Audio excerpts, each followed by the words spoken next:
എൻ്റെ പേര് നാലാം ക്ലാസ് പഠിക്കണ ഈ കുഞ്ഞിനാല് കൂടി ക്യാൻസറാണ്. എൻ്റെ അമ്മയൊക്കെ എന്നെ ചികിത്സിക്കാൻ പൈസ ഇല്ല.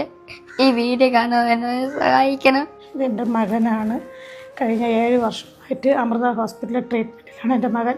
നട്ടലിന് മജ്ജയിൽ അണുക്കൾ ബാധിച്ച് അലാസ്മി എന്ന രോഗത്തിന് വേണ്ടിയിട്ട് ഇഞ്ചക്ഷൻ എടുത്തുകൊണ്ടിരിക്കുകയാണ്. 3 മാസം കൂടുമ്പോൾ 48,000 രൂപ ഇഞ്ചക്ഷന് വേണ്ടി മാത്രം വേണം. ഞങ്ങളാ കഴിയുന്ന വിറ്റും പറക്കി എല്ലാം ഞങ്ങൾ ഇതുവരെ നോക്കി. ഇനി മുന്നോട്ട് ഞങ്ങളെ കൊണ്ടുപോകാൻ പറ്റുന്നില്ല. എൻ്റെ മോന് വേണ്ടിയിട്ട് ഈ വീഡിയോ കാണുന്നവർ ഞങ്ങളെ സഹായിക്കണം. പ്രിയപ്പെട്ടവരെ നമസ്കാരം. ഞാൻ സുശാമലംപൂരാണ്. ഞാനിപ്പോൾ നിൽക്കുന്നത് തിരുവനന്തപുരം ജില്ലയിൽ ആര്യനാട് എന്ന് പറയുന്ന സ്ഥലത്താണ്. എൻ്റെ കൂടെയുള്ള അഭിനവ് എന്ന് പറയുന്ന മോൻ 4ാം ക്ലാസ്സിലാണ് പഠിക്കുന്നത്. ഈ കുട്ടിക്ക് കുഞ്ഞുനാൾ മുതൽ ക്യാൻസർ ബാധിച്ച് ചികിത്സയിലാണ്. ഇന്ന് കുട്ടിയുടെ ചികിത്സ മുന്നോട്ട് കൊണ്ടുപോകാൻ മോൻ്റെ കുടുംബത്തിനെ കൊണ്ട് യാതൊരുവിധ നിവർത്തിയുമില്ല. അതുകൊണ്ട് എൻ്റെ ഈ വീഡിയോ കാണുന്നവർ നിങ്ങളെ കൊണ്ട് കഴിയുന്നൊരു സഹായം ഈ മോൻ്റെ ചികിത്സയ്ക്കായിട്ട് ചെയ്തു കൊടുക്കണമെന്ന് വിനയപൂർവ്വം അഭ്യർത്ഥിക്കുകയാണ്. നമസ്കാരം. ഞാൻ ഉഴമലക്കൽ ഗ്രാമപഞ്ചായത്ത് അംഗമാണ്.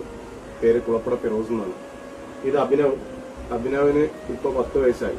അവന് നട്ടലിലെ മജ്ജയില് ക്യാൻസർ ആണെന്ന് നല്ല മനസ്സുകൾ നിയന്ത്രിക്കണമെന്നുള്ള അഭ്യർത്ഥനയാണ് ഗ്രാമപഞ്ചായത്ത് അംഗം എന്നുള്ള നിലയിലും ഒരു പൊതുപ്രവർത്തകൻ എന്നുള്ള നിലയിലും എനിക്ക് നിങ്ങളുടെ മുന്നിലേക്ക് നിൽക്കുവാനുള്ളത്.